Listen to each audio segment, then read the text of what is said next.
Early March 1943, Port Moresby, Papua New Guinea. The heavy tropical air clung to everything, even the metal skin of the medium bomber sitting under the dim lights of the maintenance shed. Captain Paul Irvin Gunn wiped his hands on a rag already soaked with oil, but the stain remained the same way the weight of what he was doing clung to him, no matter how many times he tried to push it aside. In front of him stood a B-25 Mitchell bomber that no longer resembled anything approved in a United States Army Air Force's manual. Its familiar glass bombardier's nose was gone. In its place, 8 black cylinders protruded like teeth, 8 forward firing 50 caliber machine guns aimed at a horizon only Gunn could see. This aircraft was not sanctioned, not authorized, and not built according to any known regulation. It was by every official measure a violation. But out here, in the sweltering fringe of the Pacific War, regulations felt as distant as Washington itself. Gunn was a man driven not by orders, but by something far more personal, far more urgent. What he was building was either going to help win a theater of war or send him back to the United States in handcuffs. And yet, as he stared at the modified machine, he knew what he had already accepted. No court, no disciplinary board, no threat of punishment mattered anymore. Not after what he had lost. His story had not begun in this shed. It had begun more than 2 years earlier, on December 8, 1941, Manila, time only hours after Pearl Harbor. On that morning, the Philippine sun glowed over Nichols Field as Japanese aircraft descended upon it with terrifying precision. Captain Gunn, who at the time went by Paul Irvin Gunn, Happy, was a name he had not yet earned, watched in disbelief as Japanese bombers dismantled the American air forces in the Philippines piece by piece. He had only recently been pulled into military service again. Before the war, he managed Philippine Airlines, a modest fleet of civilian aircraft that suddenly, in the chaos of the first hours of conflict, became military assets.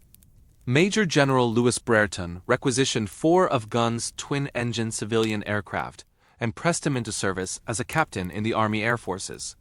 What should have been a short, temporary job became an odyssey of risk and innovation that stretched across 3 brutal years. Gunn was already 42, then older than most frontline pilots. Yet his experience was deeper than that of almost any man in uniform. He had spent 2 decades in the United States Navy as an enlisted aviator, flying in the era when pilots relied on courage and instinct as much as instruments. He served with the famed Top Hatters Fighter Squadron. He trained cadets in Pensacola. He had survived crashes, flown through storms, and repaired aircraft under conditions that would have broken other men. But none of that mattered when he learned the worst news of his life. His family had been left behind in Manila. His wife, Clara Louise Polly, to everyone who knew her, and their 4 children were trapped as Japanese forces closed in. While Gunn flew reconnaissance missions, dodged fighters, survived being shot down, and even delivered medicine into a besieged battlefield at Bataan with nothing but skill keeping him alive, he could not reach them. When the order came on Christmas Eve for essential personnel to evacuate to Australia, he gathered every cent he could find, intending to take his family with him. But they never reached the airfield. The advancing enemy cut them off. Gunn faced a choice that no officer, no husband, no father should ever face. Disobey orders to remain and try the impossible rescue. Or leave with the faint hope that he could someday return with a stronger force. Duty won that moment, but it carved a permanent wound. Within weeks, Polly and the children were taken to the newly converted internment camp at the University of Santo Tomas. News of their capture hardened something inside him. Some men fought for country, some fought out of obligation. But Gunn, from that day forward, fought for one thing: to shorten the war, to tear apart the machinery that held his family captive. Every ship sunk, every convoy destroyed, every mission flown, these were steps on the road back to Manila. By mid-1942, the Allied position in the Southwest Pacific was deteriorating. MacArthur's forces had retreated to Australia. The Japanese held air superiority over New Guinea and threatened the continent itself. Morale sagged. Leadership faltered. That was when a new commander arrived, Major General George C. Kenney, a World War I combat veteran with a sharp mind for air tactics and a reputation for bending rules when necessary. Kenney quickly realized that the conventional bombing strategies being used were achieving little. High-altitude bombing against ships was nearly useless. The Japanese simply maneuvered away. The B-17's magnificent aircraft in their intended role were hitting less than 1% of their targets. Japan continued to land troops and supplies along New Guinea's northern coast without meaningful resistance from the air. Kenny, however, brought with him an idea he had nurtured since 1928. Skip bombing. A bomber flying just above the water, releasing its payload so the bomb would bounce across the surface like a stone before crashing into a ship as hull. The concept was proven in theory, but untested in large-scale combat. The problem was delivering the bomber safely to the point of release. Flying at mast height meant unbearable anti-aircraft fire, and existing aircraft lacked the firepower to suppress enemy gunners. Then Kenny learned of a captain, a former airline manager working in a remote corner of the theater, altering light attack aircraft with salvaged machine guns. The modifications were unofficial, unsanctioned, and undeniably effective.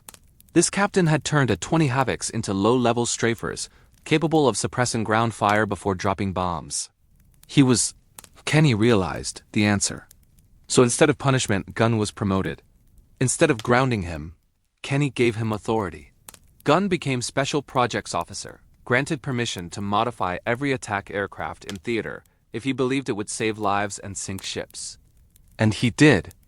Day after day, night after night, he and his small team scavenged parts from wrecks, welded new mounts, reinforced airframes, and test-fired their creations personally. The A-20s proved themselves in the skies over Buna, and now, in early 1943, the B-25 Mitchell stood before him.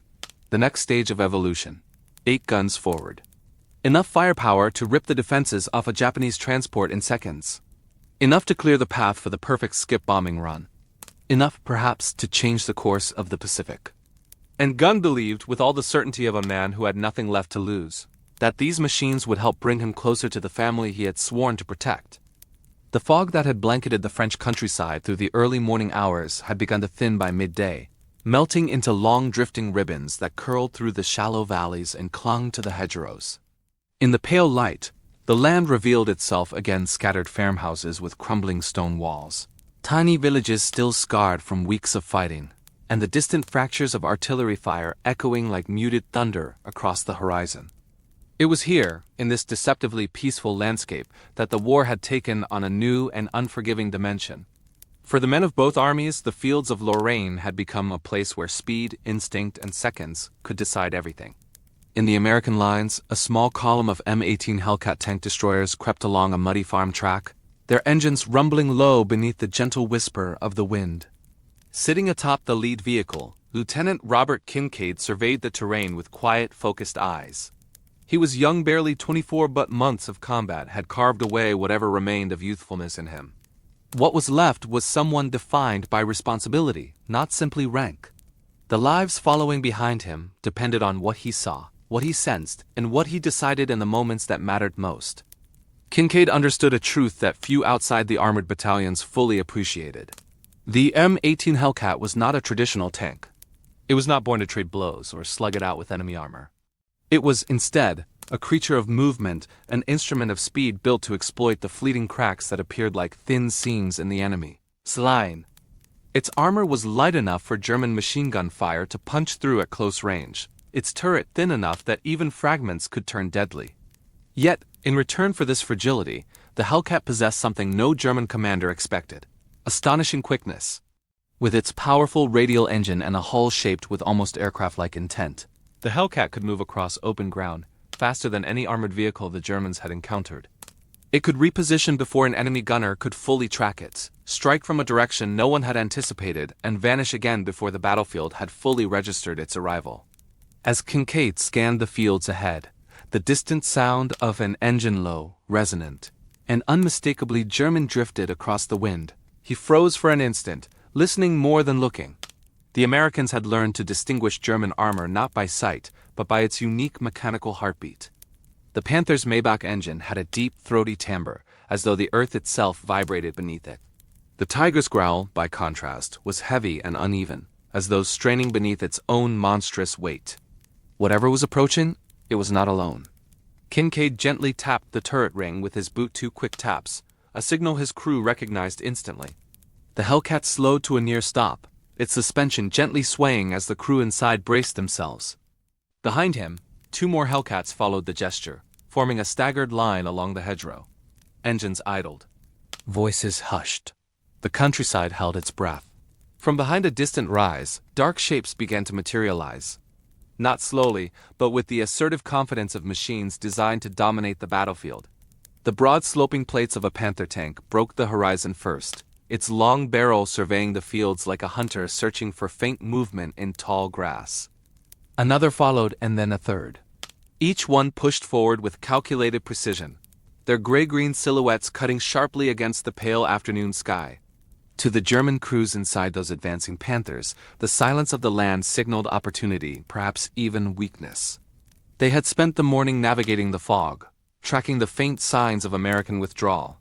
In their minds, they were pressing an advantage. But they did not yet understand what lay hidden in the hedgerows ahead of them. In his open turret, Kincaid raised his field glasses, careful not to allow any glint of sunlight to betray his position. He studied the Panthers' formation, the angle of their approach, the spacing between them. Everything about them radiated danger-thick armor, long-range firepower, and seasoned crews who knew their machines intimately. Yet even so, he did not feel fear. What he felt was calculation. He lowered the glasses and slid into the turret, closing the hatch with gentle finality. Inside, the air smelled of oil, metal, and the faint lingering presence of exhaust. His crew, 4 men who had survived months together, waited for his assessment without a word. They trusted him implicitly, and he trusted them in equal measure.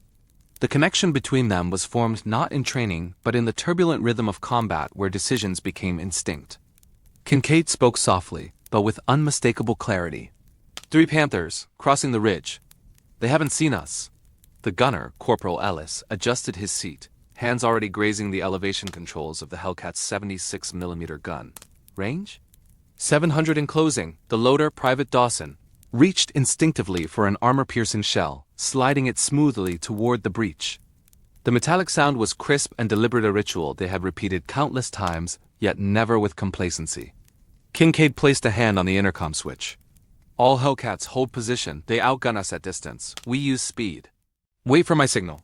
Silence returned, heavy with anticipation. A breeze shifted through the open fields, brushing along the grass in long shimmering patterns. The Panthers continued their advance, unaware of the quiet eyes fixed upon them. When the lead Panther crested fully into the open, its turret began to rotate. Its commander, standing tall in his cupola, scanned the land with confidence. But he was searching for silhouettes, thick American tanks, lumbering Sherman variants, not the slender, low-profile form of a Hellcat hidden in the folds of terrain. In that moment, a thin smile tugged at Kincaid's lips. The battlefield had revealed its opportunity. Before giving the order, he inhaled slowly, steadying his mind. Then, with a calmness that belied the storm about to unfold, he whispered into the mic. Hellcats. Move. Engines roared to life in unison. The 3 American tank destroyers leapt forward with a burst of acceleration so sudden, so unnatural for armored vehicles, that for a heartbeat the German crews did not register the threat. Kincaid's Hellcat surged from the hedgerow. Mud sprang from its tracks as it cut diagonally across open ground. Its turret snapped toward the lead Panther. Inside, Ellis waited for the moment he needed. Just 1 second of perfect alignment, 1 heartbeat of clarity amid the chaos of motion. The Panther's commander shouted something inaudible from across the field. Its turret began to swing, but too slowly, far too slowly. Fire. The Hellcat's cannon discharged with a thunderous crack, recoiling violently. The shell streaked across the field and struck the Panther's mantlet with punishing force. Sparks erupted. Smoke burst from the impact. The German tank rocked back in shock. And then, the battle began in full. The battlefield erupted with violent clarity the moment the first round struck the lead Panther. Smoke curled from the impact point as the German tank shuddered in confusion, its commander ducking instinctively into the cupola. For a moment, a brief and fragile silence clung to the fields, one of those strange pauses that happens not from calm, but from shock. Then, as if the land itself exhaled, the world roared back into motion. The Hellcat darted left, its tracks carving deep, wet grooves into the soil as Kincaid drove it at full speed. The Panther's gun swung toward them, but even at its fastest rotation, it simply could not match the Hellcat's agility. What the German crews were witnessing was something they had never prepared for an armored vehicle that behaved less like a tank and more like a predatory animal built for the chase. Inside the American turret, Ellis had already lined up a second shot. His breathing was slow, controlled, the rhythm of a man who had long ago learned to separate fear from function. Dawson slammed another armor-piercing round into the breech, the metallic clack echoing inside the thin-shell turret. As the Hellcat skidded sideways, Ellis fired again. The shell struck lower this time, punching into the Panther's front armor at a seam where the plate angled slightly. A burst of flame blew out from the tank's underside, followed by a plume of black smoke that rose like a dark feather into the pale sky. Kincaid didn't wait to watch it burn. "Next target," he said calmly, eyes scanning the terrain. The second Panther had already adjusted to the surprise, its turret whipping toward the sound of American fire. Its commander barked orders and its driver accelerated, attempting to angle the tank for a better shot. But what they were up against was not a stationary target, it was something that seemed to dance across the battlefield. Far to Kincaid's right, the second Hellcat sprinted through a shallow depression, using the terrain like a shield. Its engine roared as it popped up from the low ground, firing a clean, precise shot that rang across the field like a hammer on steel. The Panther's side armor, less robust than its front, buckled inward from the blast. The German tank crew reacted with remarkable discipline. Even wounded, the machine swung its turret, trying to return fire before the Americans repositioned again. Its long 75mm gun flashed as it fired, sending a shell howling through the fields. The round struck the earth just meters behind the Hellcat, blasting dirt and smoke into the air. The shockwave rattled Kincaid's vehicle, showering them with loose metal flakes. For a moment, Kincaid felt the vibration run through the hull like a shiver. It was a reminder of how thin their armor really was, how a single direct hit could end everything in an instant. Yet this too was the reality of their trade. They lived not behind armor, but inside movement. "Keep going," he murmured. "Never stop moving." The Hellcat surged forward once more. It covered ground so quickly that even the German crews trained, seasoned, and familiar with the pattern of armored engagements, struggled to predict its path. The second Panther tried to retreat behind a stone farmhouse, its treads grinding desperately through churned earth. But before it could disappear, the third Hellcat emerged from behind a cluster of trees, racing at full throttle. At its helm, Sergeant Marshall, a man renowned for his almost unnatural driving instincts, angled the machine in a sweeping arc, placing his gunner at the perfect position to strike. The Hellcat fired. The round pierced the Panther just above the right tread assembly. Sparks exploded downward as the German tank lurched violently. Smoke flooded from its rear deck, and its turret froze mid-rotation. For a moment the Panther seemed to hold its breath, caught between power and paralysis. Then slowly it sagged, lifeless. Only one Panther remained. It had been trailing behind the others, and now, witnessing the speed and ferocity of the ambush, its commander made a decision rooted not in fear, but in clarity. He ordered a withdrawal. The engine revved, gears groaned, and the tank began backing toward the ridge it had crossed minutes earlier. Kincaid watched the movement with steady eyes. "He's running," he said softly. But not fast enough. The retreating Panther reversed up a slope of soft soil, its treads fighting against the incline. German armor, powerful though it was, had never been built for quick repositioning. Their strength lay in armor, accuracy, and range, not in speed. The Hellcat's strength, however, was entirely different. Kincaid swung open the hatch and rose slightly, letting the wind strike his face. He could feel the pulse of his vehicle beneath him, the engine vibrating with restless potential. He pointed toward the withdrawing tank. "Cut him off," he ordered. The Hellcat lunged forward. Even among armored crews, few ever experienced what it was like to move inside a Hellcat at maximum speed. It was not smooth, nor graceful. It was violent. It was like riding inside a living muscle, every turn a jolt, every bump a strike across the ribs.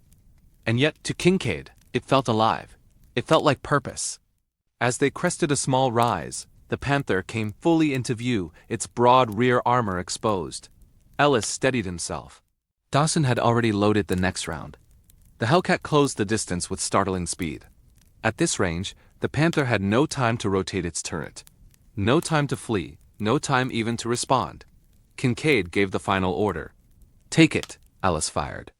The shell struck the Panther's engine housing with catastrophic effect. A column of flame shot upward, followed by a rolling wave of smoke. The tank jerked forward once more before coming to a halt, consumed by fire. Silence fell over the battlefield, heavy, final, undeniable. In the distance, smoke drifted like dark banners through the thinning fog. Kincaid exhaled, letting the tension drain from his shoulders. He lowered himself back into the turret, the reality of what had happened settling slowly around him. 3 Panthers machines feared across all fronts had been outmaneuvered and destroyed by 3 Hellcats whose armor was thinner than the steel walls of a barn. But this was not luck, it was speed. It was instinct.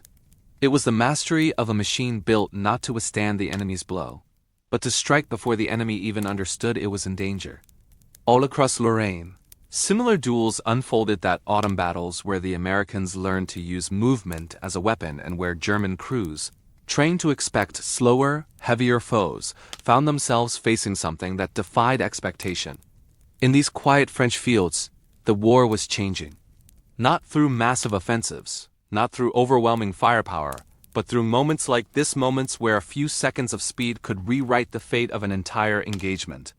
And as the wind gently swept across the fields of Bison-la-Petite, the smoke rising from the wrecks became more than remnants of battle. They became symbols of a truth the Germans had not anticipated.